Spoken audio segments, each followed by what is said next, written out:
Good morning. Thank you all for being here. Let me welcome you to the third day of the São Paulo School of Advanced Studies in Social Science. This morning we are closing the activities of the Model 2, Social Movements and Political Contestation. It is my pleasure to chair this roundtable with dear fellow colleagues and most of all well-known researchers on social movements. Angela Alonso from University of São Paulo, Margaret Keck from Johns Hopkins University, and Rebecca Abers from University of Brasilia. The title of the roundtable is Studying Political Confrontation in Comparative Perspective, Approaches and Empirical Findings. Professors Margaret Keck and Angela Alonso delivered their lectures yesterday and those were presented. However, let me offer you a brief presentation of both and of Professor Rebecca Abers as well.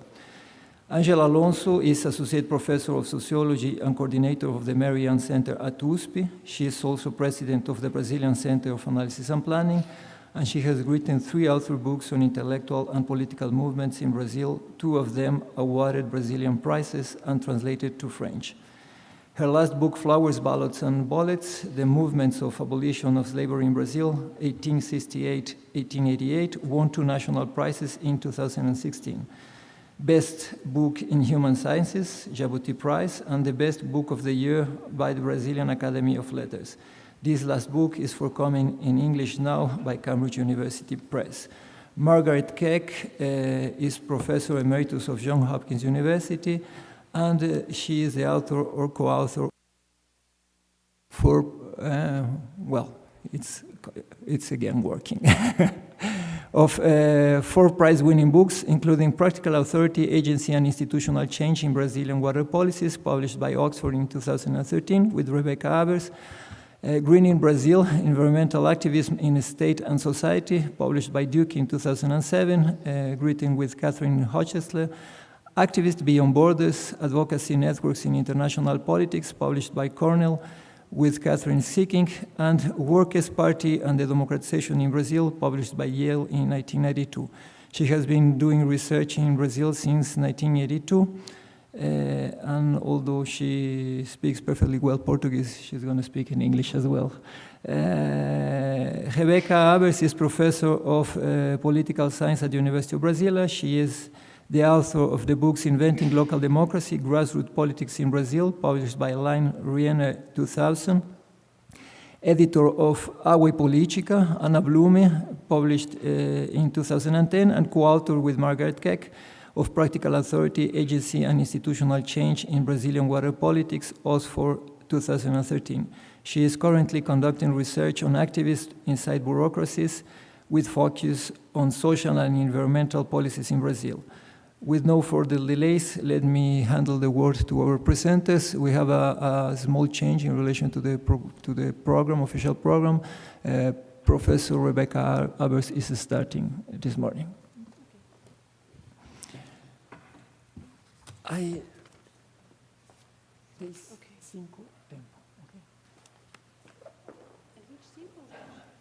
So, as Adrien just said, the work that I've been doing on recently, basically since completing the book with Margaret Keck, has gone further into some ideas that were present in that book about activists working inside bureaucracies, which sometimes I have referred to as institutional activism or bureaucratic activism. None of these terms are ideal. I'm keep on changing the name and the concept as I've been working on it. And part of it is because by looking at how people do activism inside government institutions, I have found a series of challenges about the very concept of activism itself. And that's what I want to briefly talk to you about today, about how we think about what activism is and sort of explain to how I got here. So there's a question mark there. Not because I don't know if it exists, but because the challenges for developing conceptions of activism are very interesting. And I don't know how to spell my own name, so that's not my last name. It's just Abers, or Abers, without the second E. But I wrote this PowerPoint, so it's my fault. A little bit of background. one of the things that's interesting talking to a public that is composed mostly of students is to talk a bit, as Margaret did, about how we get where we are.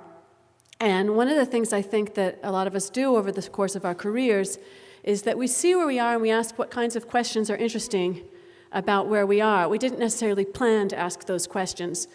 To the contrary of what we were told, we don't start with questions and then go and seek and answer them. We might even do that, but we often change our questions as we find ourselves in new places.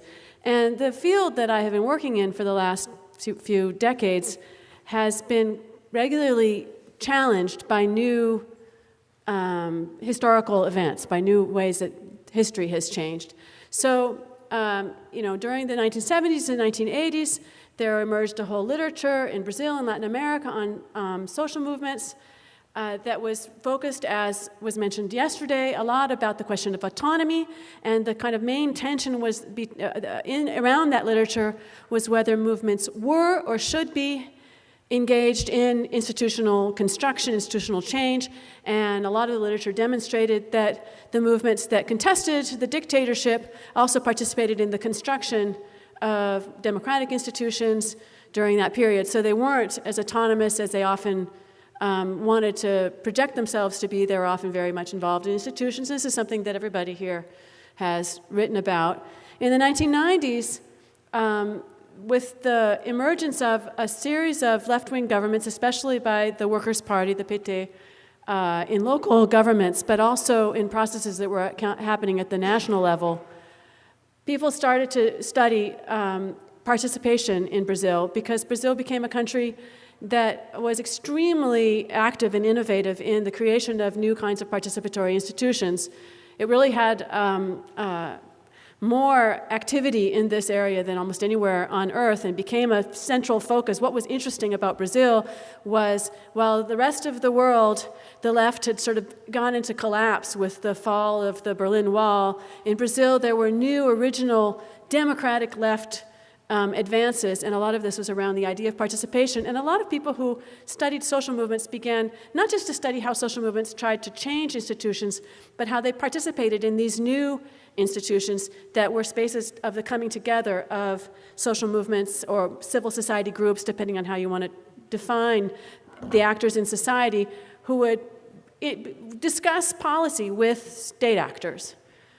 During this period, the phenomenon that would happen with more intensity, or that would be observed with more intensity in the 2000s, had already started to occur, which was that as left governments at the local level took office, a lot of people from social movements joined those governments and started working in them.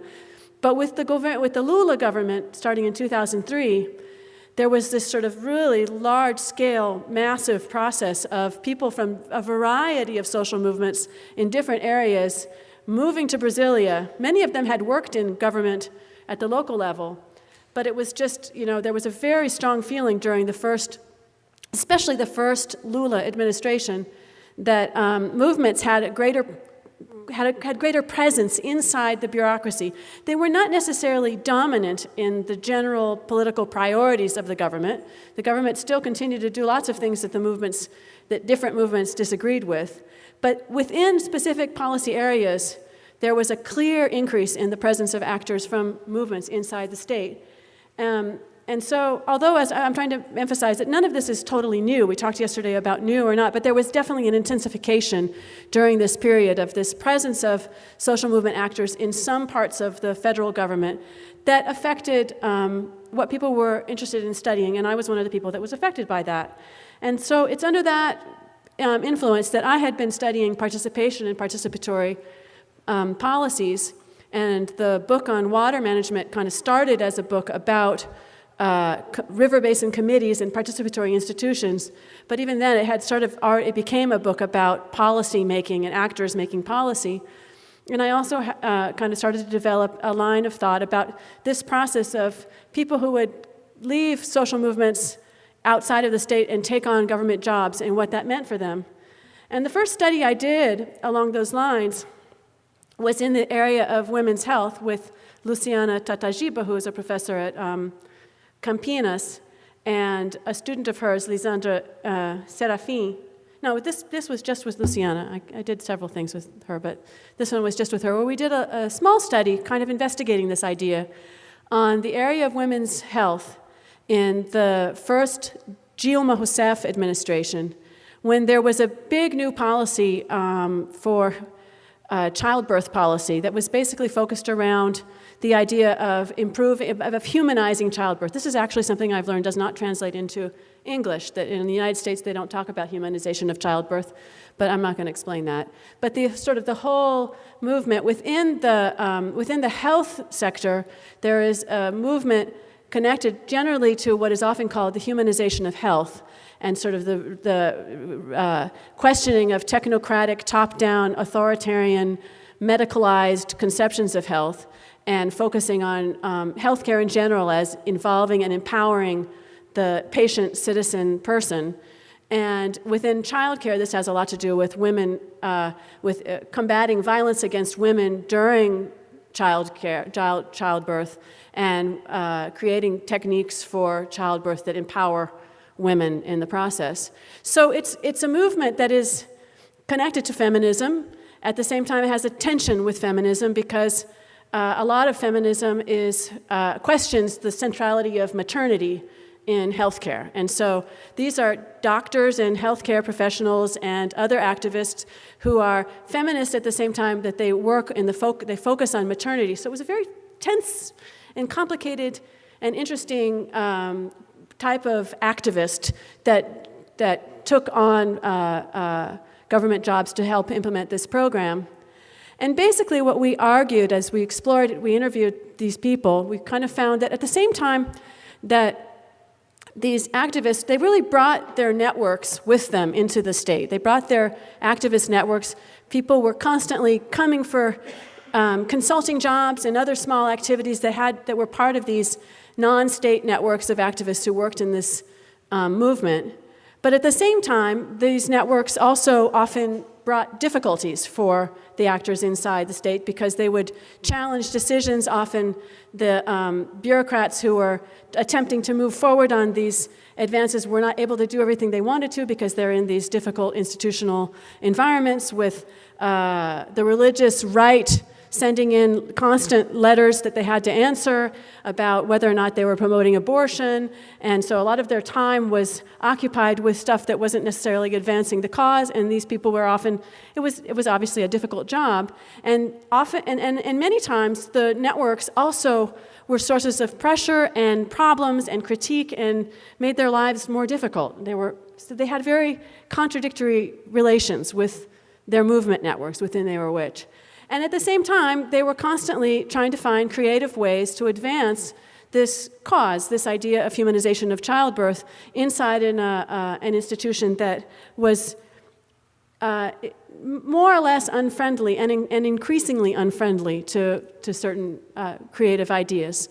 So we talked a bit in this study about the kind of creative things that these bureaucrats were doing inside the state under very difficult conditions when, on the one hand, the rules are very difficult and hard to change, but on the other hand, when you can do something, the feeling of impact was really great for people who before they had only worked with a local community or in a hospital or in some kind of environment, and suddenly they were able to get past a regulation that all the hospitals in Brazil would have to at least read and try to follow. So they were able to do things that had huge impact, but they were often very small things. So it was interesting to study about this kind of creative action and what it meant to be creative inside bureaucracies, which are spaces that we don't think of as spaces for creativity.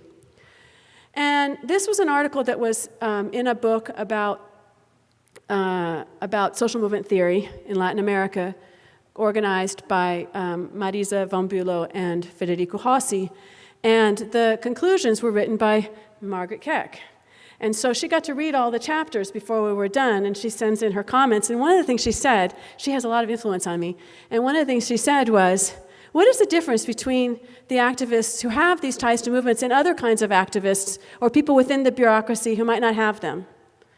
And is this stuff that they're doing really that different than people would do if they didn't have these movement ties? And so that became a question for me. And one of the things, and so in my next stage, I decided to try to explore a little bit further that question. I had also another trail of research, which was studying environmental policy. And the environmental area is an area in which, as Mimi has studied and Angela has studied and various other noted, that has a long history of people from NGOs, environmental NGOs, joining the government. It was sort of, especially the federal government, the first Secretariat of Environment was, the first leader was a guy who came from the NGO community or from civil society. So there was a long history of this, and when, in the first Lula government, when Marina Silva, a person from connected to the rubber tappers movement, was minister, there was a wave of activists from NGOs that joined the ministry. So once again, it was a process that intensified this movement. But then something happened within the environmental area, which was essentially, first of all, Marina Silva left and broke with the PT, and a lot of the people connected to civil society broke with the government as well. And so that by the time Dilma was president, the environmental community was basically felt like it was not an environmentalist government and had strong, so people who were, those kind of people who were like participating because they were involved, a lot of them left the government. And at the same time, there was, due to the processes of transformation of the Brazilian bureaucracy, there was a huge number of permanent meritocratic concurso público positions that were opened in the several thousand in the ministry that before had only been temporary jobs. And so there was a professionalization of the ministry, which today is mostly occupied by permanent bureaucrats. Even in the nominated jobs, most of the people, or a large number of the people, are bureaucrats. They don't have connections to the to NGOs or to the social movement. How long have I been talking? 13 minutes. Okay. Yeah, all right, great. And there I studied a program that was also a program of the first Dilma Rousseff government called the Green Grants Program. And I'm sure that most of you have heard about the cash transfer programs that were very important during the PT administrations.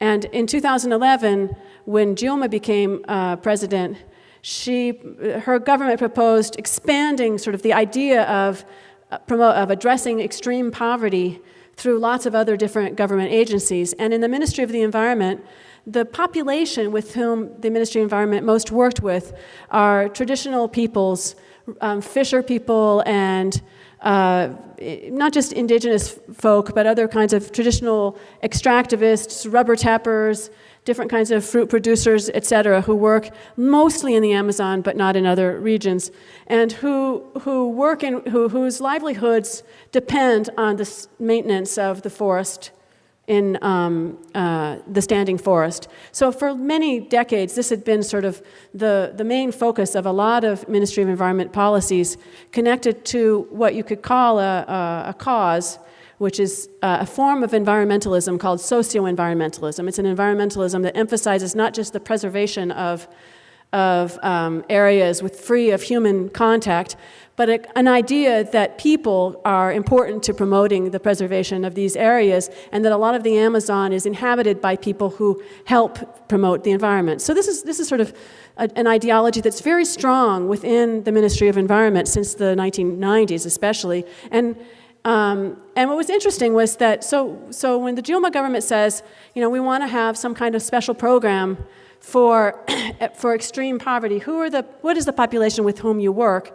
The Ministry of Environment works with these people, and so they invent something called the Green Grants Program, or the Bolsa Verde, which is basically an increase of the cash transfers for people families who are extremely poor and who are perceived as living in these kinds of conditions that their work supports the maintenance of the forest. So it's both an environmental and a social policy. And what I started to study the people who were participating in the creation of this policy, not just in the Ministry of Environment, but in several different areas. And what was interesting was, first of all, I started to hear people talk about their ideology very much like social movement activists do. They were socio-environmentalists. They had very specific concepts of what kind of environmentalism they were defending, and it was very much connected to this idea of socio-environmentalism. And they were not satisfied with the Green Grants program, which was perceived largely to be just kind of a social policy that was imposed, but that didn't really resolve environmental problems because, for example, it only passed money to the extremely poor and not to the just poor, and these communities were made up of all kinds of people, and they were all responsible for helping protect the forest, but that also it didn't involve anything except for transferring cash. It didn't help promote productive activities that would be sustainable. There was a whole lot of critique of this policy that at the same time was sort of the first large-scale environmental policy that really had impact because 75,000 families ended up being supported. So I started to explore how these people operated, and it was interesting to see that although some people had connections to social movements, many of the people who worked within the program were long historical bureaucrats who were committed to this kind of activist cause, and they would try to change the way the policy was designed to try to make it more socio-environmentalist. And so they were constantly trying to get the government to add different aspects, to add programs that would increase the other kinds of activities that were seen as necessary to make the policy more environmentalist and less just a social policy. So it was very interesting to see how they really struggled to try to promote this cause. And often they used the support that the government had for this cash transfer program also as a way to promote other policies that they thought were better, but that they could get support for by kind of piggybacking on the Green Grants program. So I did a study about this idea. And from that, I started to think about, well, what would happen if we defined activism not just as being connected to social movement networks, but as a kind of action? Essentially, and this is more or less where I am right now, I understand that we can define social networks in social movements in a variety of ways, for example, as a kind of network. But that's not exactly the same thing as defining activism. Activism is different from being in a social movement. And so if I want to explore this idea, what is the difference between activists who are in social movements and activists who are not in social movements, I can't have a definition that defines activism as being in a social movement, but rather as a kind of activism. So right now I'm working with, but I keep on changing this definition. My current definition of activism is pursuing the opportunity to defend contentious causes. It's a definition that has two halves. On the one hand, you have a notion of pursuing opportunities. Okay, sorry. Is everybody thinking I'm speaking too fast? It's because I have to finish soon. I have 5 minutes. Okay, everybody breathe. I'm calm. Are we all calm? Pursuing opportunities to defend contentious causes. It's a definition that has two sides to it. One is pursuing opportunities. Actually, I forgot to add here, proactive, a sort of proactive pursuing of opportunities. We think of, when we hear the word activism, it's different from just action in a sense that there's something more active about it, right? It's more active than just any kind of action. A lot of things we do are not as active as activism. So I like the idea of sort of going after opportunities, being proactive, to me evokes a notion of activism. But a lot of action can be opportunity pursuing and proactive without being activism. For example, the idea of a rational maximizer who is going after his personal interest. He's proactive and he pursues opportunities, but we wouldn't think he's an activist. So it's obviously not enough to be very, very active in opportunity seeking. So I added to the other side of it a notion of causes, the object of this opportunity being pursuing contentious causes. So there's an idea in most definitions of social movements that social movements have to do with contention. We have to do with something that is that there are struggles about, that groups are arguing about, that things are actually at stake. And so the notion of contentious cause, to me, would be the other half of this kind of action. It's activism would be a kind of action that is, on the one hand, particularly active in some way, and on the other hand, active in favor of contentious causes, a certain type of objective, which is collective, which is ideological, which is contentious. And I added here, just to make it clear, that this is also a conception of action which is relational and intersubjective. That is, activists act together, they don't just act by themselves. So we probably wouldn't think of somebody as an activist if they're just all by themselves being very active. It's almost impossible to imagine what they could do all by themselves unless they were very powerful. But even then, they rely on others. So it's important to emphasize that the notion here is not to, by disconnecting them from social movement networks, I'm not disconnecting them from networks altogether or from relations. Activists are connected in relations, and most of these bureaucrats that I'm seeing are building all kinds of relations and ties within the institutions that they are located. And their conceptions of what they're trying to do are conceptions that are also intersubjective. They don't just come out of themselves as personal preferences, but rather are constructed socially. And that's why a space like the Ministry of Environment, that has a relatively significant history of promoting socio-environmentalism, a particular cause, is an environment in which employees start to take on that cause. It's an organization in which people are socialized to start defending a particular cause, which is, so the fact that they are inside the state doesn't mean that the state only promotes other things than causes. Certain kinds of government organizations can be arenas for promoting certain causes, and that's one of the interesting phenomena to study.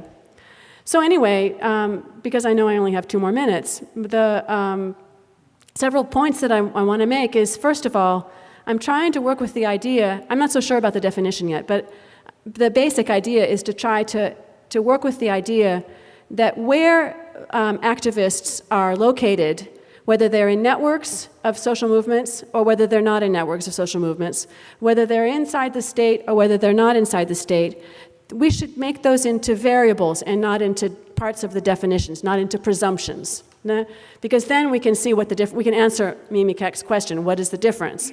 If we don't presume that activists are always people outside the state, contradicting the state, and working outside of institutions, but we can imagine the possibility of activists inside the state, then we can open up a series of interesting research questions. And actually, it's kind of by exploring these different locations of activists that I hope to get further along in the actual definition of activism, what activism is. So I have this definition, but I think I really will only feel more comfortable with it once I really am able to do these comparisons about different ways that activists work. So just a last slide, what kinds of comparisons could I do? Well, I could compare activism inside the state with people who have movement and non-movement networks, which is sort of what my research agenda right now has been doing.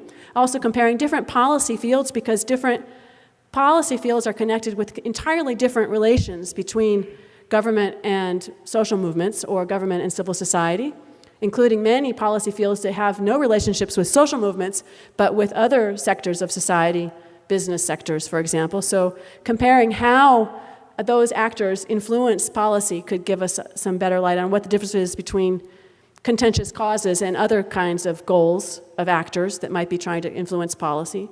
And also comparing the PT period, in which in many areas there was relative support within government for these causes, and the period after which, in which we find many of the same people, if they haven't left the government, and many of them are government employees who don't have the alternative of leaving, what are they doing now?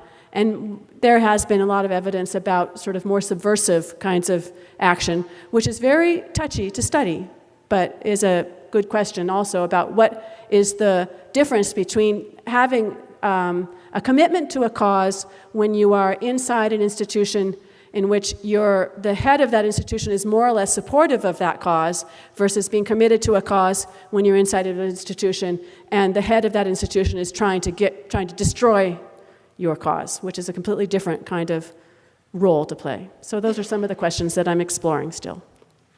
Thank you.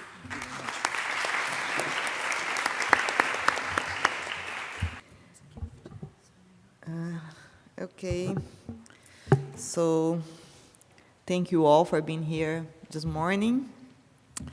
What I'm going to present to you are some initial empirical findings on an investigation, a research project I have been working on the protests in Brazil since 2013 to Dilma's impeachment. Depending on how generous Adrian is going to be with me, I will present to you things about 2013 only, or I'll go until close to the impeachment. Let's see how I'll be generous. Okay, thank you. So from 2013 to Dilma's impeachment, protests have been shaking Brazil and also the explanatory market. So we have three main approaches to explain them. So some of students are talking about the cause, others are talking about the actors, and I myself, I include myself in the third one that is gonna pay more attention on the process of mobilization itself.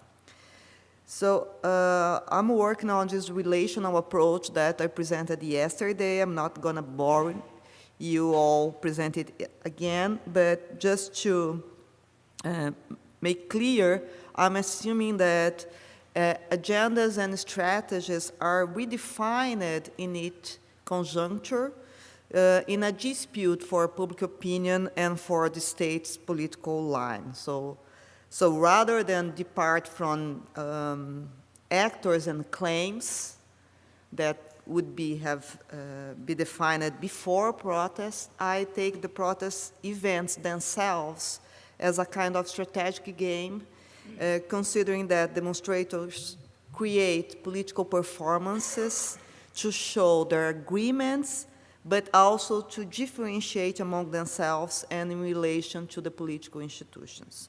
So I will argue that demonstrators in the street split in three mobilization sectors, each one with a dominant style of activism and fed by a different repertoire of contention. So the first thing is everybody is asking why 2013. I'm on the side of the ones that believe that it's impossible to identify causes to a mass mobilization. Many, just one cause. So what I'm gonna pointing out here is that four social-political chains are important to open opportunities to the protest to sparkle. One was the wave of global protests from 2011 to 2013. It worked as a demonstration effect, showing the impacts mobilization could have on political institutions. It also introduced a new model of how to demonstrate. The autonomist repertoire was diffused since Seattle. And besides that, the placement of mega events in Brazil, the World Cup and all the things that were planned to happen, presented a contradiction with the fact that many urban problems remained without a solution, and while public money would be placed on this, in the preparation for those events. So the other point is that since Dilma took office, she shifted the government relationship with social movements. Rebecca just told us how Lula was inclusive of social movements, and Dilma opened little space for them, what indicated that protest would be the most viable way to present claims. And besides that, we have Mensalão judicial process in mid-2012 that became a media event and diffused two frameworks in the public discourse. The idea that political elite is corrupt, that's a frame that was recovered from Collor's years, the campaign for the impeachment of President Collor, And the other framework, that the judiciary elite would be a kind of civilizatory hero that could bring morality back to the public institutions. So those events changed the public opinion mood and led Dilma to start anti-corruption procedures. The third change is concerned to how the social Brazilian parameter was underchanged during the last period. So we had an increasing access to higher education and also more access to consumption that diminished the distance among social strata, shaking the social hierarchies' main axes in Brazil: income, schooling, and race. And finally, a fourth change, and here and now on, I'm going to talk just about São Paulo, is concerned to a spread of what I'm calling a civic activism. So actions of management of public spaces by citizens, for instance, community gardens, artistic actions in squares, a new kind of use of public space by social groups, and also the spread of what I'm calling a sharing logics, the sharing productions and access to technologies, objects, and space. So you have those hacker activism, but also you have the Fab Labs that I would say that are more liberal-oriented, and many of them are around the city and working nowadays. So this civic activism and this sharing logics, they created a huge social networks that spread out both the autonomist and the liberal styles of thinking and of acting, both, that's my most important point, against state, without state. So those changes, this whole bunch of changes, they fed protests in the sense that they were pointing out subjects to protest against, so corruption and inefficiency of public policies. They were presenting mobilizing structures, those social networks and civic associations, and they were presenting a main target, the PT government. So let's now talk about the events of protests themselves. I divided them in 3 cycles of contention, working with the Sidney Terrell's definition. In those 3 cycles, groups of demonstrators appropriated and mixed the available repertoires to build their own political performances. So this process resulted in 3 main styles of activism. I'll show that during the 3 cycles the first one I call the Mosaic Cycle, the 2013 one. Its first phase was the outbreak of the protest, triggered by small demonstrations for public transportation carried by Movimento Passe Livre. Autonomous political performances prevailed at this phase and were seen as the novelty of 2013 by analysts, journalists, and so on and so forth. So they adapted the repertoire globally diffused by the global justice movements post-Seattle and brought to Brazil during the Porto Alegre World Social Forum in 2012. So it combines a lifestyle, this style of activism, a lifestyle, counterculture, that is anti-consumism, sharing spaces and objects, environmentalism, gender equality, and sexual freedom.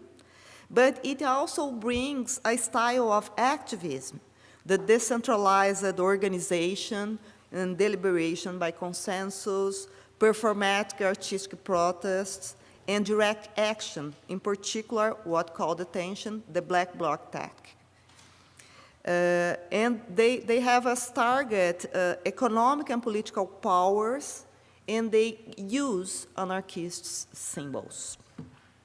So this new style of activism, especially the visual, very visual performances and the black bloc tactics they used, attracted the media attention in the very beginning and caused perplexity of the political authorities. So at this point, we had very small protests occurring in São Paulo, but which were causing this kind of perplexity. Then came what I call the diversification phase, when the traditional movements, unions, small left parties, joined and bringing in the socialist repertoire and the distributive agenda they have been working with for a long time, labor, health, education, and public policies. And then attention appeared. So autonomous groups reacted to socialist groups with a plea against political parties in the protests. At this point, the conflict to control the streets started, and citizens and mainstream media claimed protests were disturbing the urban routine and asked for action. So the São Paulo state government allowed repression on June 13. The troops attacked demonstrators on the Avenida Paulista with gas bomb, and the effect was a turn of the media and the public opinion. In 5 days, the support to protest among public opinion rose from 52 to 77. And then finally came the massification. So the hashtags Muda Brasil, Change Brazil, Gigante Acordou, they were trend tops in Brazil in those days. On the 17th, 6,000 people went to the streets. Individual demonstrators identified themselves with hashtags such as Vem Pra Rua, and they were united by nationalism. So nationalism is a global trend, but here in Brazil and everywhere, it is fed by national traditions. So in here, demonstrators recovered the symbols and agendas from previous Brazilian huge campaigns, the Direta Já and the Fora Colors.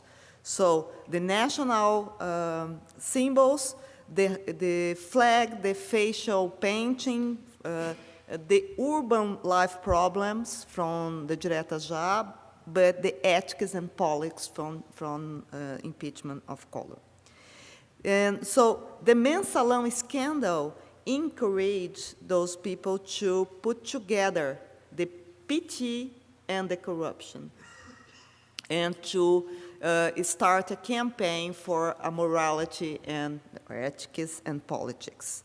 So facing those huge demonstrations, Mayor and the governor of São Paulo stepped back and announced the reduction of bus fare. They did it too late. In June 20, the cycle reached its peak, you can see there, with around 1 million people in the streets. But these people were very diverse. You can see in this graphic that my team just sent me this morning, so I'm not very... but you can see here that they were very diverse in terms of organization. So we have political parties and entrepreneurs' engagement, although many people at that point said they were out. And also, and you can see how this profile is changing during the process with the more people coming to the street in the last phases. And the same thing can be seen with the social profile of the activists. You have the usual suspects in demonstrations, students and liberal professionals, but you also have public officers and you have businessmen in the streets. So at this point, we have actually 3 mobilization sectors, each one with its own agenda and styles of activism in the street at the same time. And they, of course, disputed what they were doing there. So the autonomist and socialist sectors, they placed themselves on the left of the PT government, claiming for more and better public policies and more and better an expansion of rights. And on the right of PT, this patriotic sector focused more on a negative agenda against political institutions, politicians, and mostly PT. So the cycle, that's why I'm calling the cycle a mosaic, because you have different sectors of mobilization in tension among themselves, but on the streets at the same time. So the massive demonstrations finally impact the political system. And in June oh, I lost a slide here, I'm sorry. But if the slide were in here, you would say that the president finally reacted in a national TV broadcasting 5 national pacts proposing improvements in education, health, and state expense control, and also proposing a plebiscite around political reform.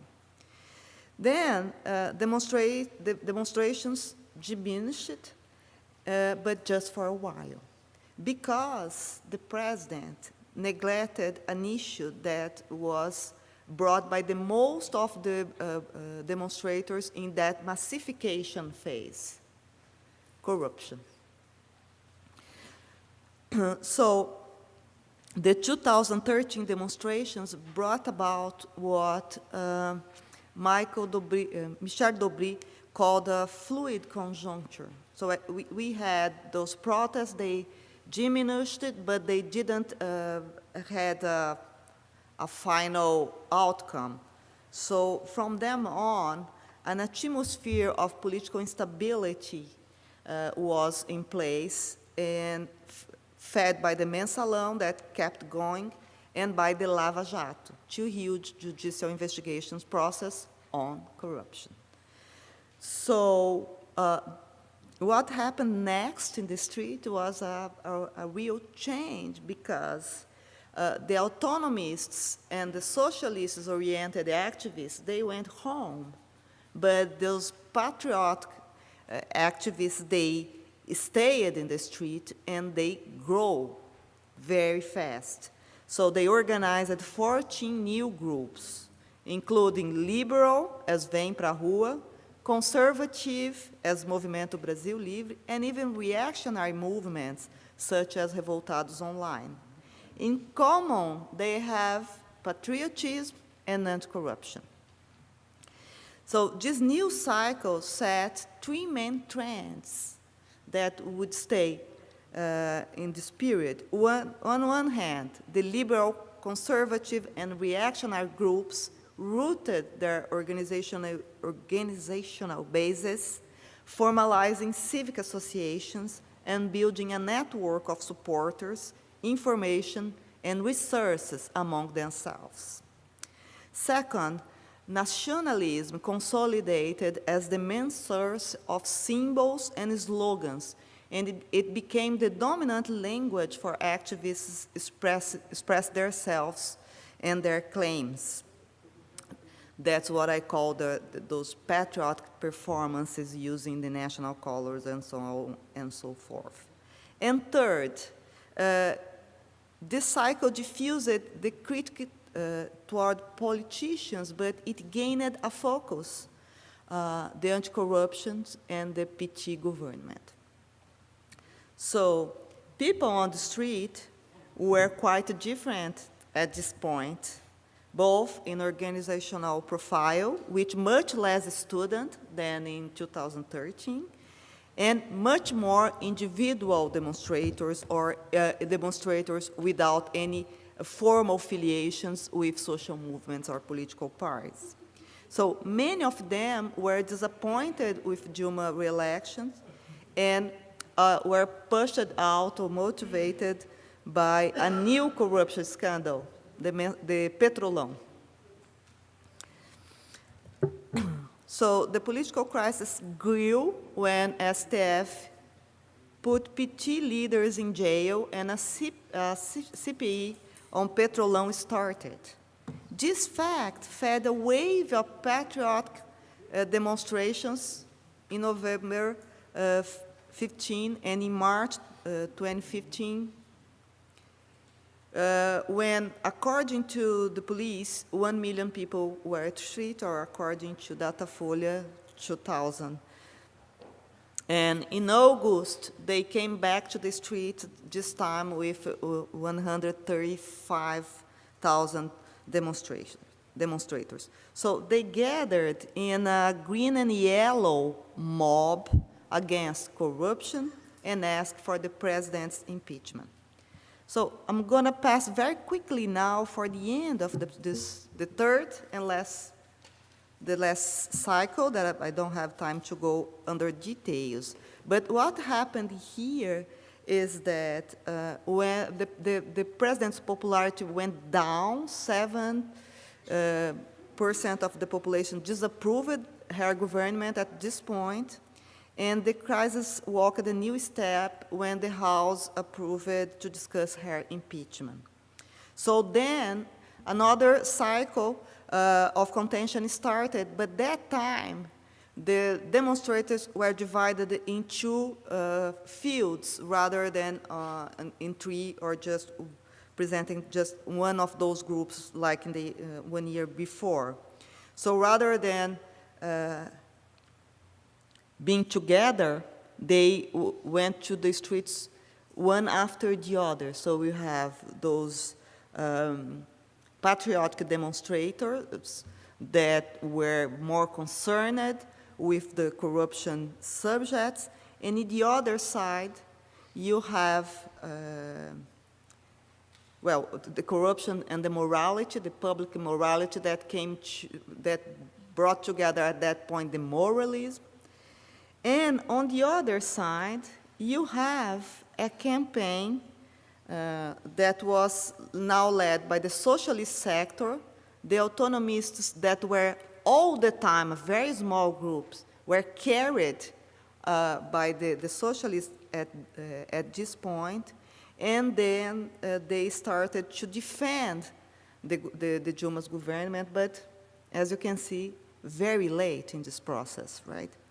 And so the political process then accelerated. Everybody knows how it ended up in the impeachment of Dilma. So I'm not going to detail this cycle, but I'd like now to conclude, because my time is probably more than over, stressing three things.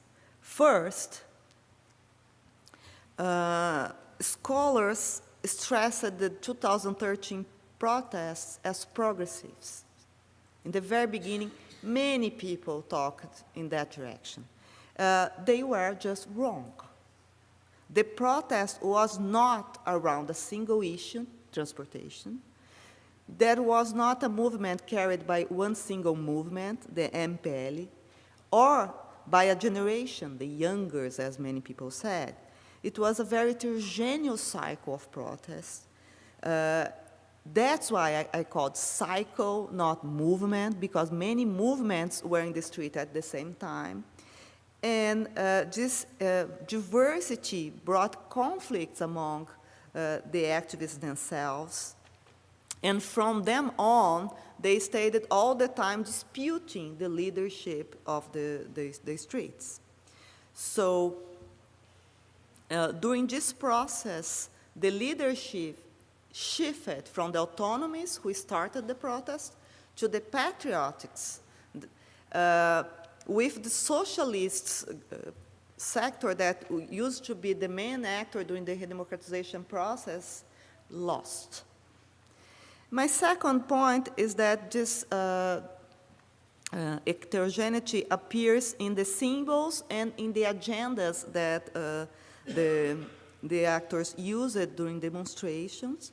And as I already talked about that, I'm not going to repeat, but they had this dominant trend of ethics and politics.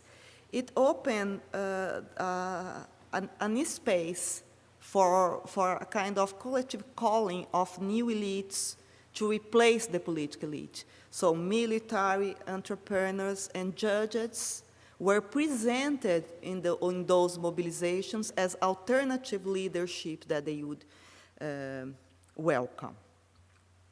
And finally, we have a process that shows, as I said yesterday as well, that this is not a passive or not mobilized society, and we have much more conflict in the Brazilian public space during our history in the present than people usually allowed to say. Okay, thank you.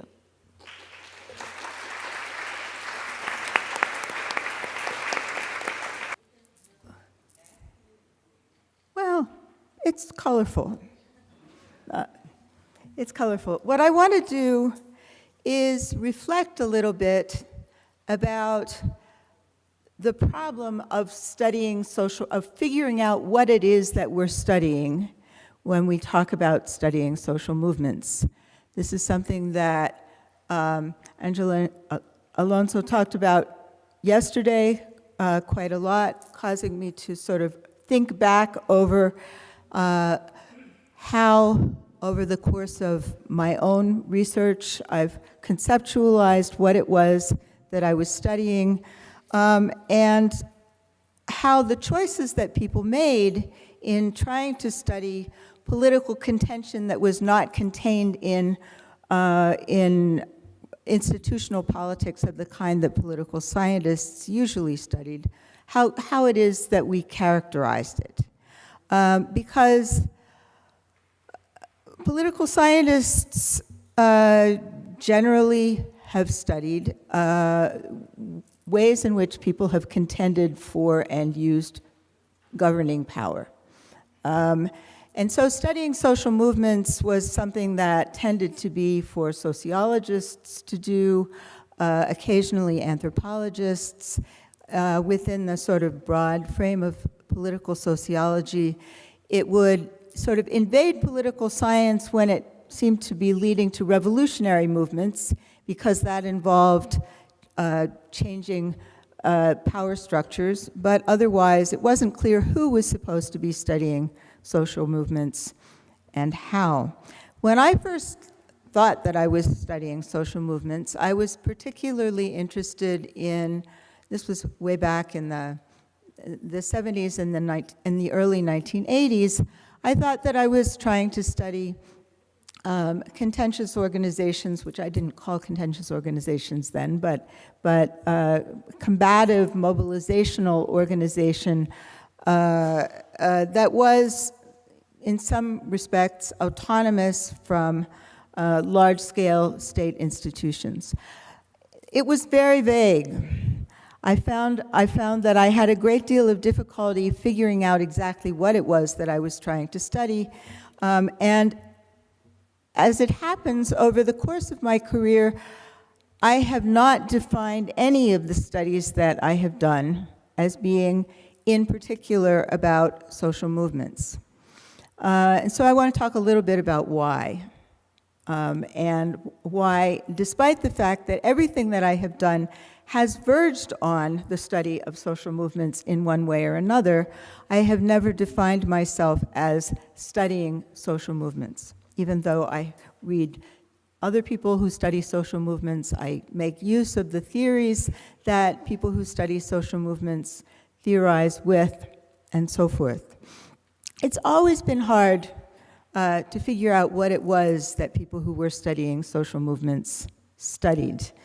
probably the book in the world of social movement studies that had the most impact on me, the earliest, was E.P. Thompson's Making of the English Working Class, which was a book that at its time was revolutionary in that it argued, and it's been a great many years since I read it, but as I remember, it argued that that the existence of class did not by itself produce contentious organization, that the process of building radical organization in England and all of the kinds of movements that came out of the Industrial Revolution and its aftermaths in England required making a class. That class formation was a political process.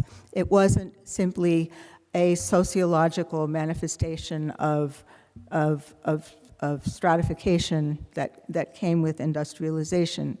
And some of the other article, the other piece of work that influenced me a tremendous amount in that vein was actually an article of Adam Jaworski that was titled "Proletariat into a Class," that was also about the process of political class formation, which, and both of those arguments are, it seems to me, arguments that don't lead us to separate social movements and what social movements do from the broader political systems and processes that they're part of.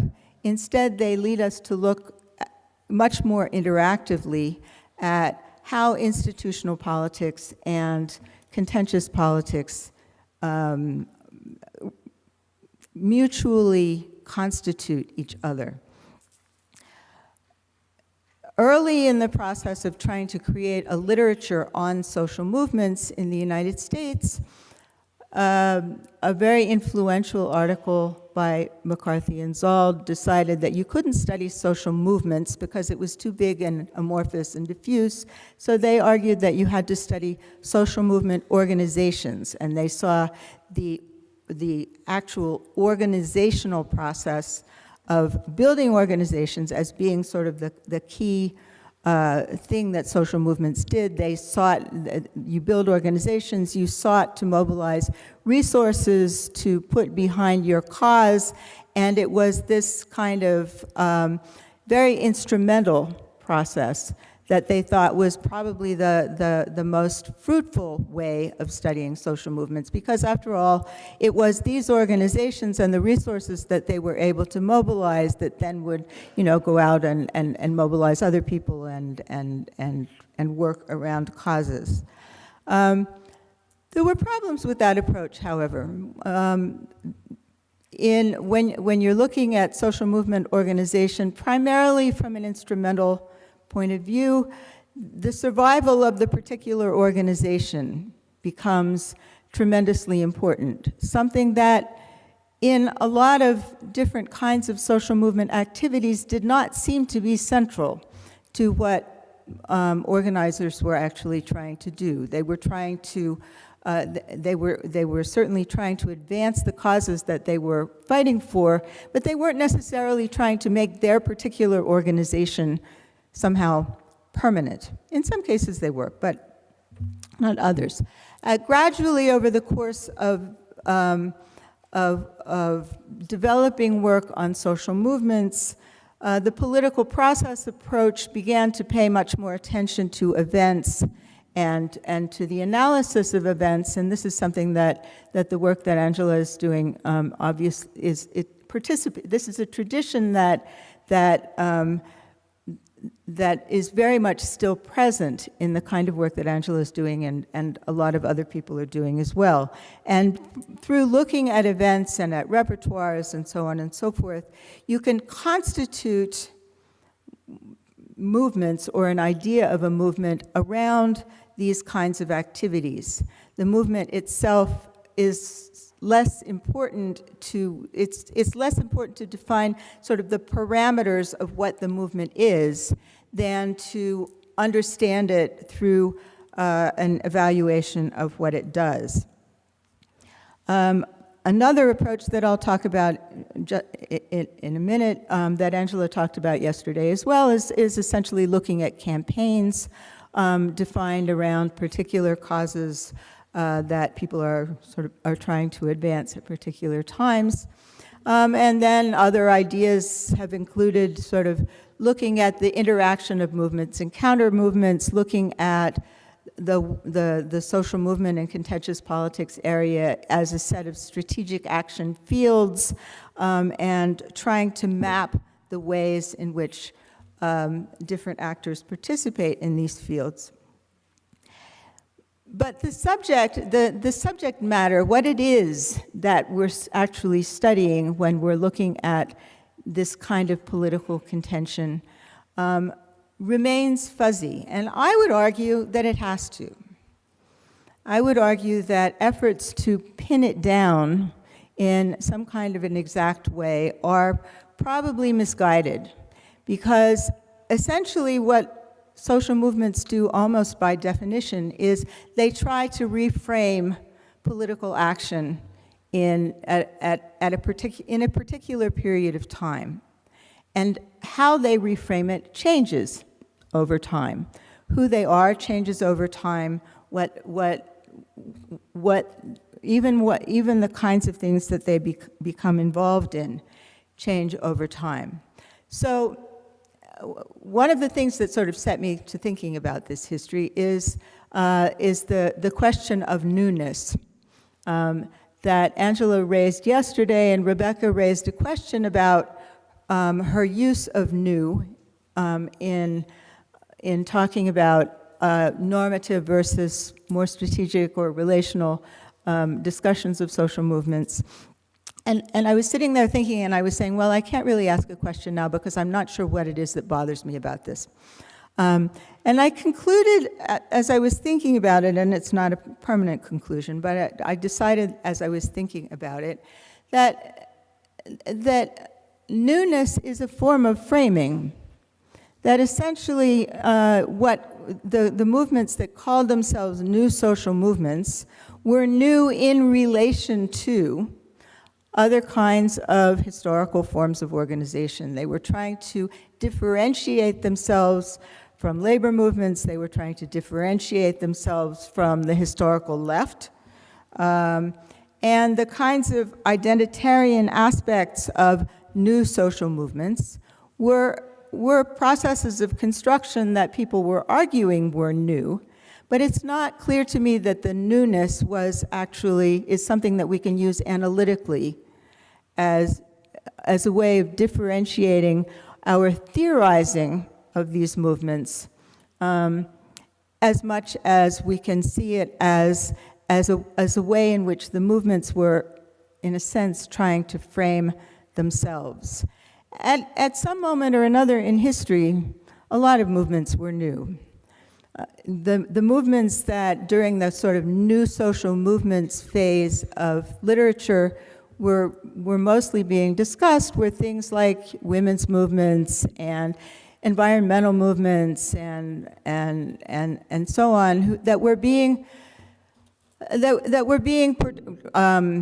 anti-racist movements, other kinds of movements that were being portrayed as identitarian movements in some respects that differentiated themselves from sort of materially based social movements of the past.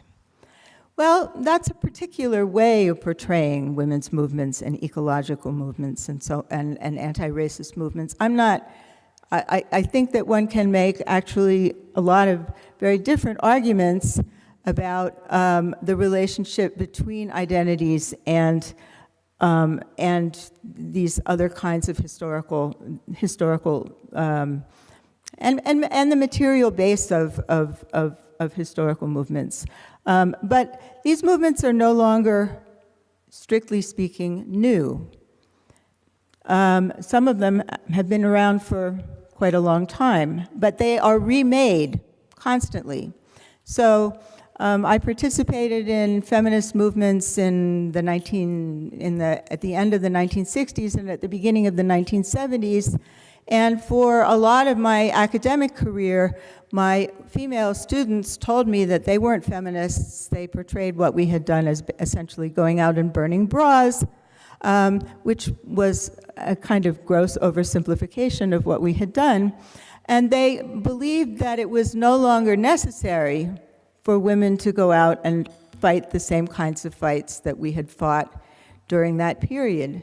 Suddenly, now, 30 years later, 40 years later, however long it is, the women's movement has become new again, and a lot of people are talking about themselves as feminists in ways that has simply not been true over the last number of years. So adding in a time dimension to our thinking about social movements, it seems to me, is also really important. Identities are things that movements fight about. Identities are things that are ways that movements frame themselves, are things that people construct. Suddenly, in the United States right now, there's a new identity, which is vulnerable student. And around the identity of vulnerable student, in other words, somebody who goes to school and people come in shooting guns, and this makes this creates a whole new constituency for the movement to regulate gun purchase. This has become, in mobilizations over the last couple of months in the United States, a tremendously important identity, and it's an identity that wasn't considered a tremendously important identity only a very short period of time ago. So identities, it seems to me, are parts of the ways that movements build these things themselves over time, and they change. I want to talk a little bit about campaigns because both in my work on environmental organizing and in the work in transnational activism, we used campaigns as a unit of analysis. And there have been numerous studies of contentious politics that have also used campaigns as a unit of analysis. It has a lot of advantages. You can identify the parameters of a campaign around a particular cause, and you can identify the actors on the basis of who are the people who are in the process of fighting about all of that. When Catherine Sickick and I were writing Activists Beyond Borders, we spent a lot of time trying to figure out what the unit of analysis was that we were studying, because we were studying human rights organizations and environmental organizations, and we were studying them in different places. And it was clear that those were not the things that would help us to define the dynamics of the struggles that we were looking at. And so we decided that what we were studying was campaigns, because and we defined those as strategically linked activities in which members of a diffuse principled network, or what social movement theorists might call a mobilization potential, develop explicit visible ties and mutually recognized roles in pursuit of a common goal and generally against a common target.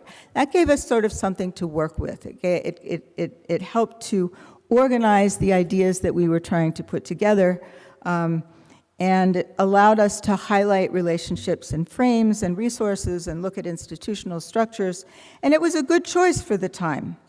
It meant that we could look at what actors actually did. But there were some dangers in this approach as well, and lots of people have pointed some of them out. In some of my subsequent work, I've continued to focus on political interactions around particular activities, because particular issues because it helps to open a window into multi-level kinds of institutional and political arrangements that we wouldn't otherwise see if we looked only at categories like what do political parties do, what do bureaucracies do, and so forth. In other words, looking at a policy or at an issue can help to sort of frame those kinds of interactions. But for those who look only at campaigns, there's a danger of overplaying their importance and a danger of misunderstanding the ways that the politics of campaigns is embedded in the politics of any particular place.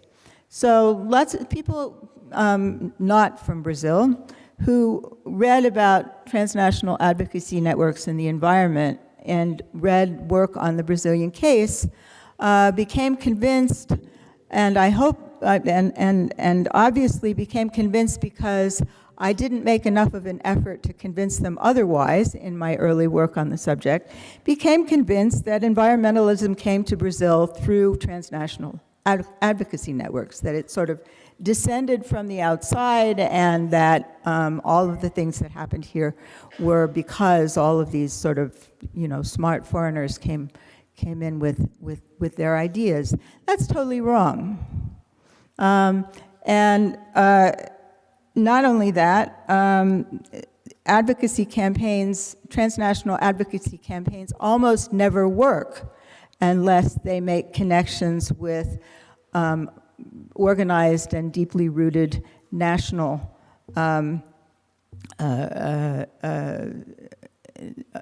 organization.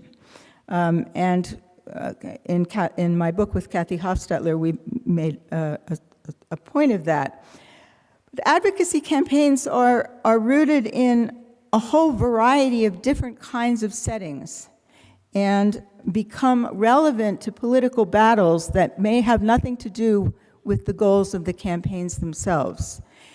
If one looks only at the campaigns, then there's a tendency to kind of lose the institutional setting in which a campaign can make sense, and not recognize that the same campaign doesn't make sense everywhere, that it's not possible to translate sort of the goals of a campaign into absolutely every political setting. You can't usually see the differences in the ways that campaigns become embedded in different places from campaign documents, which have a tendency to look kind of, there's a sort of uniformity about campaign documents that belies the tremendous difference in the way that campaigns are carried out in different places. The rhythms of campaigns need to adjust to very different temporal rhythms and very different kinds of political time. The conjunctural political time in different places is going to make a difference in how activist campaigns get rooted. So when advocacy campaigns are not firmly rooted in local struggles, their outcomes are not easily predictable. In other words, the fact that some kind of manifesto or statement or even some kinds of policy outcomes get adopted is not going to tell you whether those things are actually going to happen in practice. You can only see those things when you become when you really pay attention to the political context and how politically they're rooted in different kinds of places. And this was very clear in the work that I did with Rebecca Abers and others when we were looking at at policy adoption in the area of water resources, where you had similar kinds of institutional arrangements and similar kinds of policy formulations that meant nothing in some places and that meant a great deal in others because of the way that they connected to what people were actually doing and what political contexts were locally. Most people who are active in campaigns that involve movements and counter movements are not only involved in that. Many of them are simultaneously involved in other kinds of activities, and their involvement in particular advocacy campaigns is solidly linked to their involvement in other kinds of struggles as well.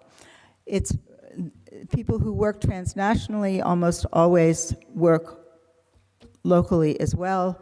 This is something actually that is discussed really particularly well in Marisa von Bulau's book on building transnational networks in the area of the campaign around free trade areas in the Americas, where she's essentially looking at the way that that activists decide whether to act only locally or also at different levels. Okay. Transnational advocacy obviously is one form of activism that may or may not involve mobilization. Advocacy campaigns are sometimes closely related to other kinds of collective struggle, and sometimes they're only tangentially related to it. Because of new kinds of communications, some organizations seem more like networks and other organizations don't. But you have organizations that look similar to advocacy networks that actually are social movement networks, like Via Campesina, for example, is a really good example. Via Campesina is something that we could actually call a transnational social movement when there are numerous other kinds that are essentially networks to advocate in a particular area. For example, Amnesty International has lots and lots of diverse chapters working around human rights, but it's an international human rights organization. It's not what I would call a sort of international social movement organization. So the worlds of social movements and advocacy networks overlap, but they're still often distinct.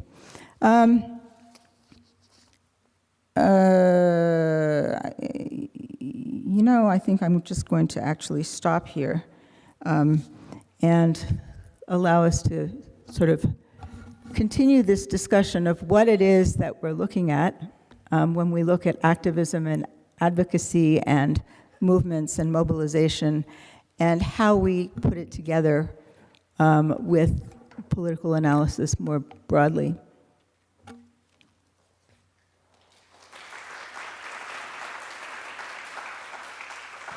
Hello. Thank you, Professor Margaret, for this for your presentation, and well, I thank you all of you for this wonderful set of presentation. And with no further delay, I would like to open the word to the floor for questions, remarks, critiques, whatever you feel comfortable to do.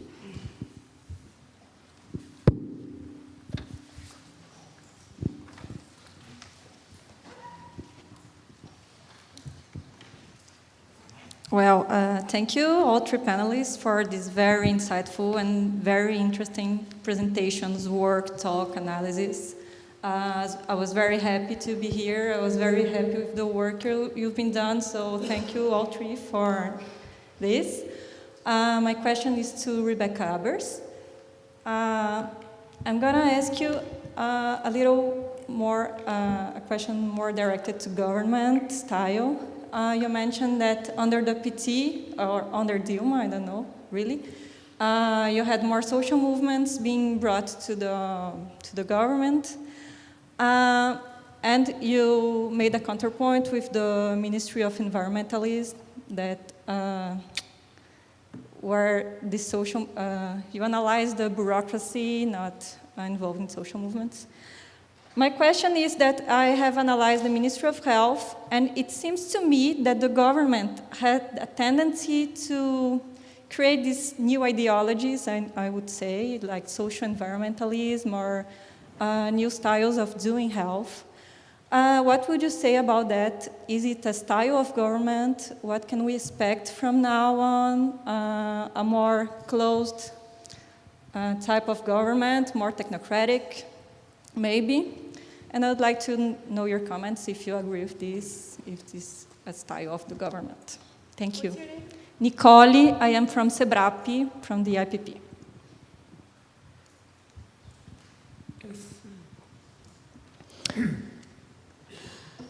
Good morning, my name is Elia. I'm from the Federal University of Pernambuco. And my question is to Rebecca Abers also. As far as I understood, you have an hypothesis that technical bureaucrats, they would be socialized by the social environmental ideas from people within the social movements. And I was wondering, as far as I have studied a little bit, and my postdoc project has to do with it, that some people that entered, for example, at ICMBio and IBAMA by concurso, although maybe they were not directly engaged in social movements, but they were kind of simpatizantes, for social environmental issues. And maybe this was before entering the bureaucracy and not after it. For example, myself, in the academy, if I start studying Eleanor Ostrom and all this literature, they talk about it, and maybe there's this opportunity to get into and work with environmental policies, I will take those ideas. And of course you have socialization effect, but could you get my question? And this is the first question, and a second question about the changing now with the new government, how they can act in this way.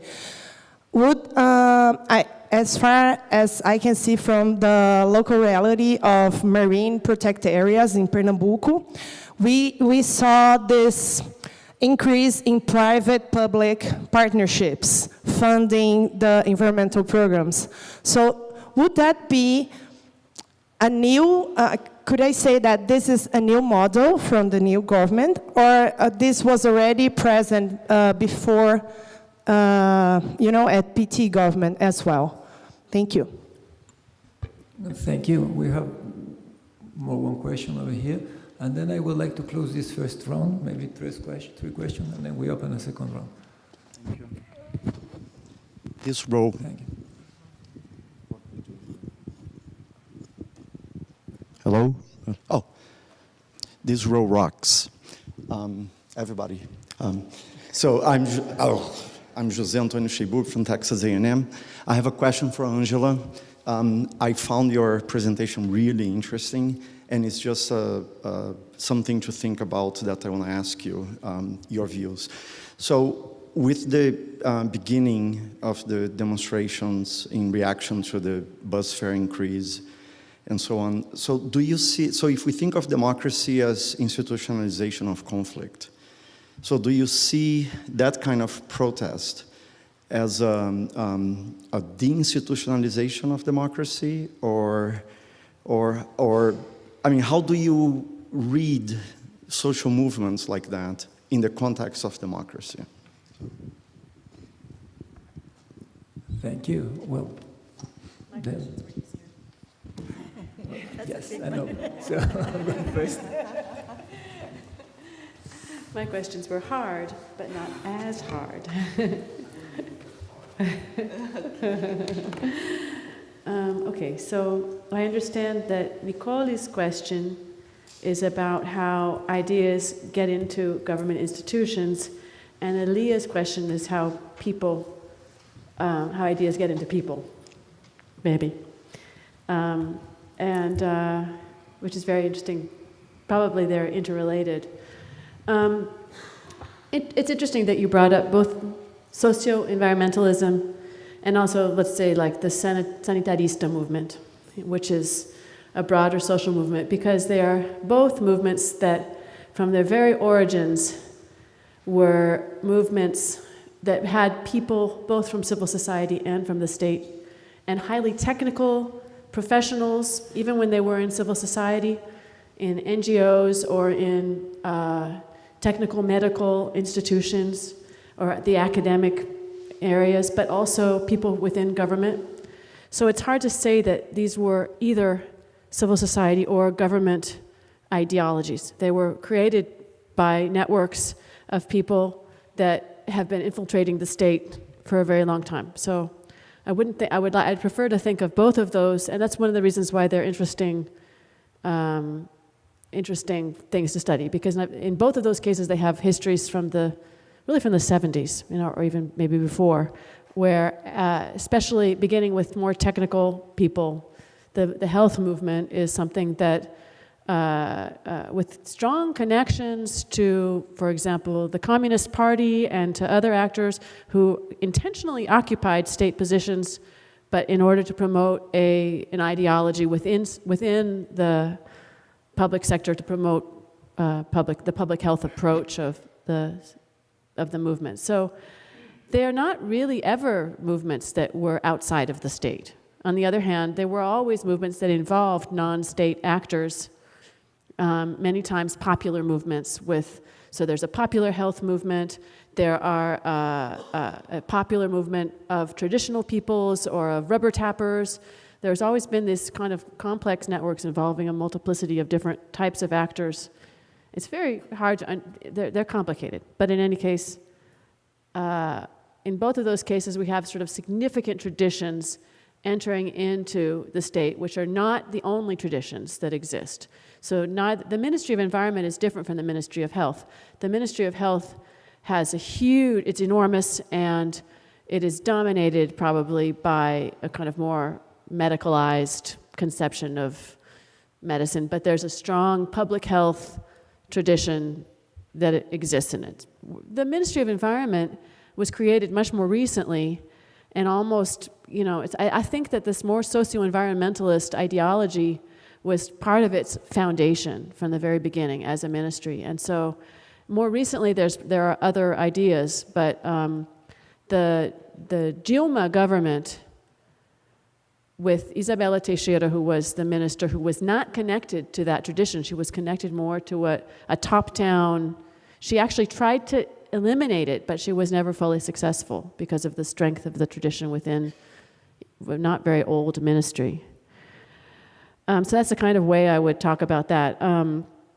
It's interesting because the literature on environmental policy and environmental agencies is actually fairly old. There is an old study of the National Parks Institute written in like the 50s in the United States starts with K, but he already spoke about sort of what you just said, which is that people join that kind of government job because they kind of already like environmentalism. They have what one author whose name I can't remember referred to as a disposition towards a certain way of thinking. But at the same time, once they do join that job, they are socialized by the organization. So both of those things are true. And if you think of people's commitments, their individual commitments, as the result of their life trajectories, as their life histories, people live before and after they have their government job. So it seems very reasonable that they might have chosen to try to work in that sector. They might not have. It might just be it was the easiest job to get or something else. But there's a tendency for people, especially in certain fields, to have certain types of interests, especially when they're connected to what you went to school and studied and stuff like that. So you have a predisposition to that job, but at the same time, the organization also is a space in which your ideas and your ideologies continue to change. You don't stop once you join a government job, developing your commitments. So that's, and public-private partnerships. It's an old idea. the Fernando Henrique Cardoso government wanted to make IBAMA they wanted to make them into privatized, semi-privatized, the conservation units into semi-privatized thing. So it has been always there has been a struggle with more, what we'd call more liberal approaches to environmental policy present since for a long time.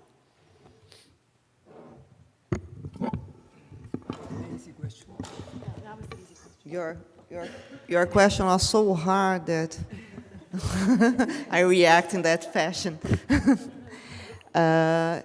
It's a hard question, and but I like the way you put it as a deinstitutionalization of democracy.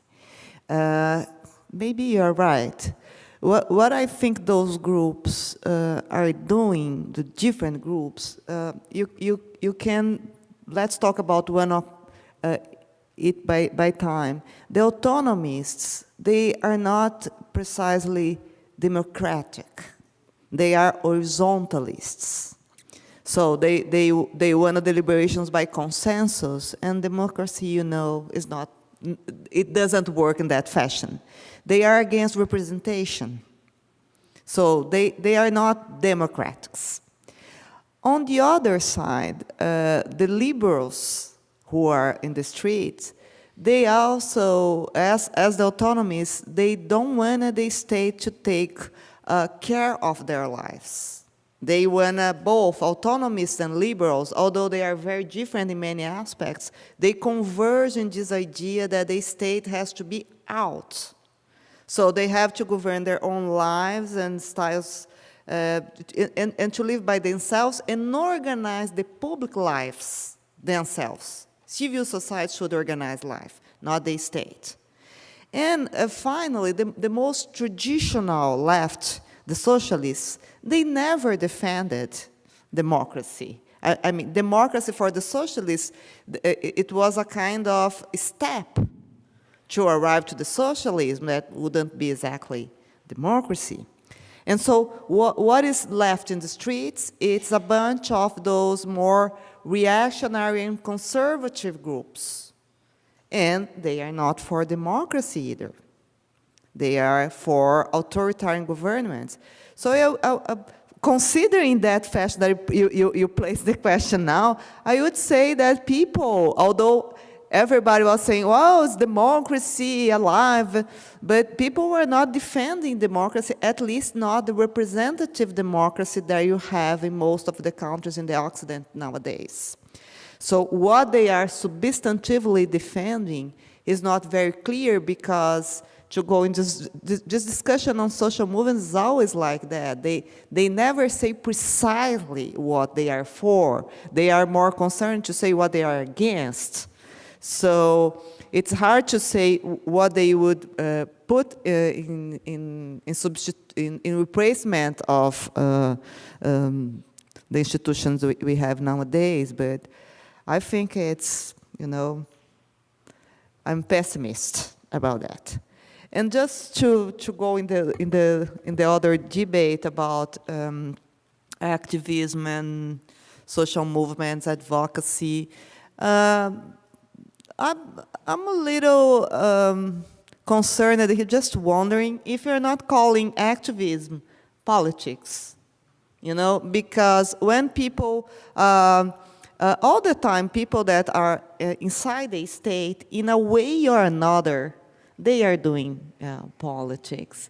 So why should we use a different terminology to talk about that? They are doing politics as bureaucrats, but I mean, I don't know. And campaigns, advocacy, all these other forms, I could say that they are just repertoires, right? So I don't know if you do not have a false question when we are discussing social movements or activism or advocacy, or maybe you should just talk about non-institutional ways of doing politics, to have a broader category, rather than, I don't know. I'm just wondering the things that your presentation both presentations made me think about. Would you like to react, or you? I've tended to think of social movements as mobilizational. And not all of the things that we're talking about in doing sort of non-bureaucratic forms of politics are mobilizational. Lots of them involve strategic coalitional behavior and all kinds of other things. And you can, and certainly, I agree with you. This is politics, and politics is an extraordinarily varied set of activities. But I'm not sure it makes sense to talk about social movements in a non-mobilizational sense. And I think that the way that you normally write about it and talk about it would be consistent with that. I think the question about democracy is really interesting and important. You know, and it sort of reminds me of that old saying that democracy is always the second best system of government. You know, it's the thing that you have when you can't have what you absolutely want, because it provides, you know, a system by which people can split the difference. I mean, that's a sort of very glib way of putting it, but the fact is that institutions change, and democracy doesn't survive if institutions aren't capable of changing. How institutions change involves a lot of struggle, and this is clearly, I mean, living through this period in the United States, there are a lot of things that I think many of us believe were institutionally a great deal more solid than they currently seem to be in the United States. And so, which leads us to sort of rethink a lot of stuff about how it is that institutions adapt to very different kinds of circumstances. And I've been watching speaking of environmental ministries and so forth, in looking at what has happened to the Environmental Protection Agency and other kinds of environmentally related institutions in the US very, very fast over the last year. There's been a tremendous rollback in regulations that had been in effect for decades, and a tremendous hollowing out of what was a highly professionalized, I'm sorry, that was a junk call. That wasn't a real phone call. Most of the things that come in on my telephone are, in fact, robocalls. And they even find me in Brazil. Anyway, I think it's a really important question, how it is that these sort of very complex protests that are currently occurring interact with the sort of constant reinstitutionalization one hopes of democracy.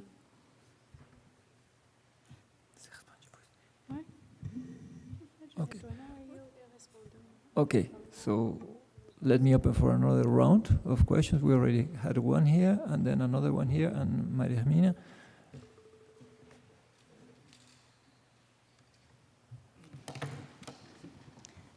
Hello. Hello, I'm Claudia Horn. Thank you very, very much for all the great presentations. I'm myself also very interested in, or I find it very interesting, the concept of institutional activism.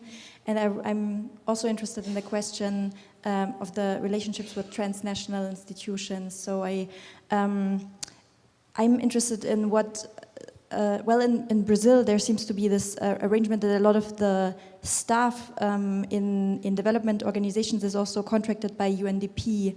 And I'm wondering what this arrangement, how it impacts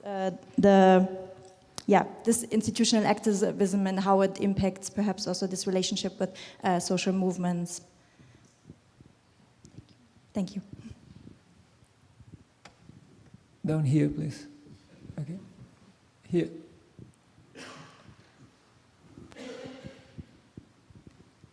Well, thank you very much for the presentations and the insightful comments. My questions goes to Rebecca. So I was very interested in this, in your research on NGO activists taking jobs in government. And this is just two curiosities. I just wanted to know if these creative actions that they are sort of engaging were articulated with syndicalism and unionism. And second question is, for instance, so you spoke about NGO activists taking jobs when Marina Silva was minister and then leaving when she left. And I just wanted to know if you got to track what those people were doing when they left, if they joined, for instance, political parties, what sort of jobs they would do afterwards. Thank you. Thank you. And Professor Mayamine, please. Here, down here, at the front.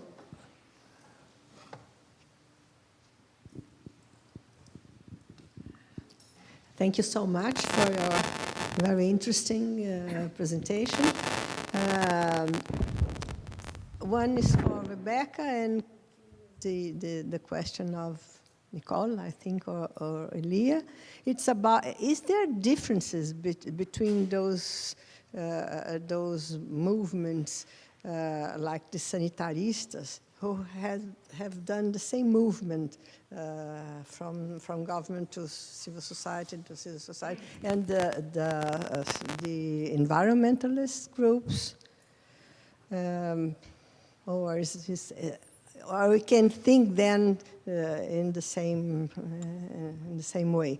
And for Angela, you show us a list of groups. I suppose that some of them are virtual, almost virtual.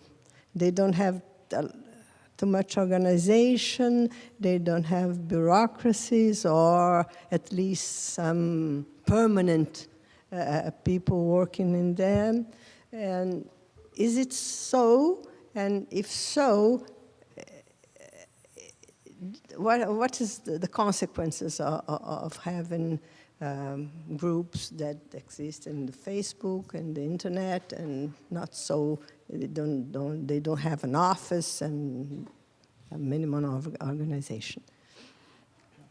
Thank you. Well, I'm afraid this is the. Of course. I'm afraid this is the last round of questions. So if someone else would like to say something, this is your last chance. If not, I'm open the word to the table to ask questions. So Margaret, want to? I wanted to ask a question to Angela about her presentation. I was not in Brazil during the 2013 protests, and I watched it as closely as I could from a distance, which was, of course, very difficult. I was here, however, for some of the initial ones in 2015. And one of the things that was a contentious issue, at least at that moment, and that was not part of your presentation, had to do with the role of politicians, particularly Tucano politicians, in the 2015, in the efforts to sort of take on a leadership role, or at least that's what it seemed like. And I wondered whether you could talk about that a little bit. I would like to make two quick questions. The first one is to Rebecca. I really like your focus on activism. I think that while social movements literature shift to thinking institutionalization, at the same time people working within state bureaucracies start to thinking in activism, which are actually opposite categories. They come from the other side. So by focusing in activism, you may be able to approach things that actually normally are thinking as separated, more because of conceptual choices and not because the reality of the actors or the interests. So in your second element of the concept of activism, you said it's about pushing forward contentious causes, which seems to give you the difference in relation to Angela's question, which is not just politics, it's politics within the state, but it is contentious politics within the state. So if that's the case, I would like to ask you, what is contentious in that case? Contentious against whom? I mean, because if it's a status quo, maybe you may think that Polícia Federal or Ministerio Público were quite active and activists from within the state. So that's one question. And in the case of Angela, I was wondering if in your changes, wouldn't you agree to include media? Because actually, media not as a Magnavox, media as an actor, because actually it has its own agenda and it makes a huge difference in how people receive the events, because they have covered extensively. And the second is, and is related with Margaret's question, is that in your analysis, political actors, specifically parties, are almost out. And I suppose that in the first cycle, they were not important because they were shocked. But in the second cycle, they were part of the interest being mobilized and even financing some actors. So those are my two questions. Thank you. Okay. Well, Angela's question and Adrian's reframing of it is, in a sense, the center of what I'm trying to explore. I would not say that activism is politics. I would say that activism may be very similar to most forms of political action. And so one of the things I'm trying to draw attention to is just that politics involves action, which, although obvious, is not something that is very often studied. So thinking about theories of how not just who actors are, we often identify who the actors are and the institutions in which they are located, but we don't talk very much about action, except perhaps the more rational choice view, which focuses a lot on how decision-making occurs by actors, how they make decisions. But outside of that approach, there hasn't been a lot of research just on how political action occurs. And so one aspect is I'm kind of exploring, indeed, one of the reasons why I'm trying to do this difficult thing of considering the idea of activism inside the state is exactly to try to see whether or not there is a limit between activism and political action as a whole. And I think that has to do with the contentious causes idea, which is that we know that there's a lot of political action that is only, for example, to save one's skin. You are going to go to jail if you don't get reelected. This is not a cause, right? It's not people. There's a lot of this going on. People doing a lot of political action just to stay out of jail. So it would be foolish to consider that the same as people who are doing political action to defend a variety of different, more collective projects. But that's not so difficult. What's difficult is to decide what is this definition of a collective project or a cause.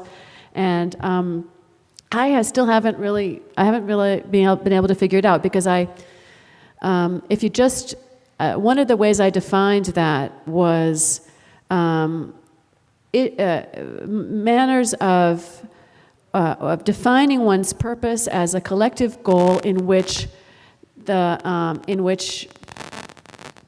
change is at issue, either wanting to change or wanting to avoid change.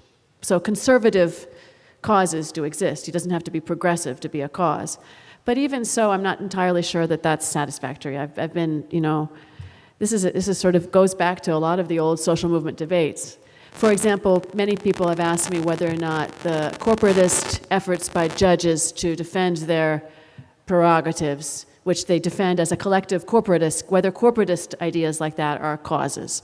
Well, they're different kinds of causes than more diffuse interest causes, but is it really important conceptually to define the difference? Well, maybe yes, maybe no. I think it depends on what you're doing. So I don't know, really. I think that these are more, for me, both what is action and what's the difference between different types of action and what is a cause, I think they may be more interesting to think about different types and variations than to just define them in an essential way. It may not be possible to really have a final definition or even advisable because, and that's when Margaret said something in her talk that I think is really helpful, to talk about how the whole idea of social movements as important in politics is that they're constantly redefining exactly that. What is a cause? What is action that is relevant politically? You know, these are all the kinds of issues that social movements have always been redefining. So perhaps it would not be advisable for us to stick to really permanent definitions, but more kind of analytical ranges that we can help identify things to study, which is always a problem that we have. So it's more of what I'm trying to understand, that I do not have an answer to any of these questions. These are all things I'm exploring more conceptually than resolving. Staff contracted by the UNDP in both the Ministry of Environment, well, the Ministry of Environment, these were the staff that were replaced by permanent employees. And so there's definitely a difference simply in the fact of their being permanent staff, usually hired young rather than experienced people who managed to make it into government jobs through connections and contacts. But I haven't done significant study, but certainly the Ministry of Environment has transformed a lot since there was this shift from these people who were hired through these connections to international agencies. But they were basically professionals. They were more, they were less stable, but they were still professionals. They weren't necessarily connected to social movements just because they were hired through the international agencies. In the Ministry of Health, to this day, the majority of employees are still temporary. It's really a strange ministry because most people have these jobs that they're consultants or bolsistas or other kinds of things, and there has been a few concursos, but only for a small percentage of jobs. So it's very odd because it's a very large, important ministry with a very unstable bureaucratic core, and I do think that is relevant, but I haven't been able to figure out how to study that. Unionism is also relevant, but I'm not really sure if I have an answer for you. There has been research done during the Lula period that a large percentage of people who took nominated positions were connected to unions, high-level nominated positions. But in the stuff that I've been doing more in the specific policy-making effort, I did not actually see a presence of union organizing as important, but that doesn't mean it's not, because a lot of these people who get very active in their agencies also tend to be connected to these kinds of associations and unions. Who left? Well, I did have a doctoral student who studied specifically the group of NGO people who were connected to Marina Silva. And she has a wonderful doctoral dissertation which shows how they entered the government with her, what they did there, and how the experience of being in the ministry helped them develop political experience and their ideas, and then this was all part of her future campaigns. They became part of the campaigns for her and the creation of, or the attempted creation and then eventually creation of a new political party, which is the Rede. So they were a group, she shows how they were a group of actors who kept on redefining what they understood to be the correct institutional engagement. At one point it was to join the government and be in the ministry, but later they decided that in order to advance their environmental project, Marina needed to be president, basically. It was they changed completely and they became party activists rather than bureaucrats. So the same group of people did stay involved in politics and around her. That's not everybody, but that's a significant group of people. And the difference between sanitaristas and environmental movements is very different, but I would say one big difference is the way the sanitarista movement was connected to the left and to the PT in a different way. The environmentalists were also connected, but less maybe organically than the sanitarista movement. And also, the Sanitarista movement had this investment in the construction of government institutions since the 80s. They were very much in the Ministry of Environment and helping pass laws and stuff like that, perhaps more intensely. But they're not that totally different. And another characteristic of the whole health sector is that a lot of people who are involved also are professionals who implement their ideas in their practices as they work. So they bring their work into their models of work into their models of government policy, which is probably also the case for the environmentalists, but less so because of the nature of the work. Some thoughts. Just. Thank you for all the great questions. The political parties that are a question common to you both, I didn't have time to talk about it, actually. And I went very quickly in the second part of my presentation, because in the first cycle in 2013, the parties appeared in a small number in the late part of the cycle, and they were mostly left-oriented party. And the most important were PSOL and PSTU. They are in many manifestations during this time. In the second cycle, so you had this kind of mixed of rejection of professional parties. And so, for instance, Alckmin and Aécio, they went there to manifestations and were put out. But at the same time, many leaderships started to attend the manifestations without present themselves as party leaders, precisely. So I have many things. I just discovered that last week, because my team classified them as individual manifestants and demonstrators. And so I went to see, and they are, the Bolsonaro son, people like that. So they are not presenting themselves as politicians, but they are politicians. And you have, in this period, lots of people trying to connect, politicians trying to connect with the mobilization, but I would say from PSDB to the right. And in the last phase, you have the politics as usual in the impeachment cycle. So you have the PT-connected movements, and so all the Boulos mobilization, and so this socialist side, they are very connected with PT at this point, mostly with Lula than with Dilma, but with PT. And the other side, they are more PSDB and center-right oriented. The other thing important is that many entrepreneurs enter the mobilization as demonstrators and as supporters from this patriotic cycle on. So you have many huge, for instance, this guy now from Riachuelo, who is a potential candidate, they were there at this point. And you can see the other way around. So many of the leaderships of those movements now are candidates, or are going to be candidates. So you had this connect. So they were saying all the time that they were anti-party, but I would say that from the left and from the right, they were anti-PT. It's not an anti-party reaction in general, but a reaction against the long-term PT state in the government. So it closed the opportunities for the two sides, that were outside. And as for virtual or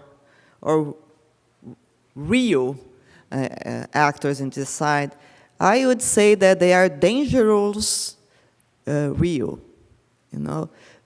Of course, you have many groups that are just networks in the web, but you have that on the left, on the right, but those groups, I'm starting to study them better now, but most of them, they have, they are groups of people that already had another thing in common. So they are already organized and they are going to politics.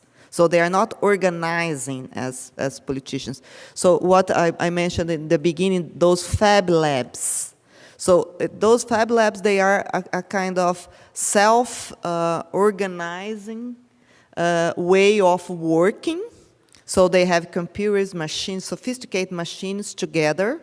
They are young people, white people, middle class up people, and they are concerned to doing things differently. That's the most thing. And so they are doing that, they think about doing that in economics and in politics.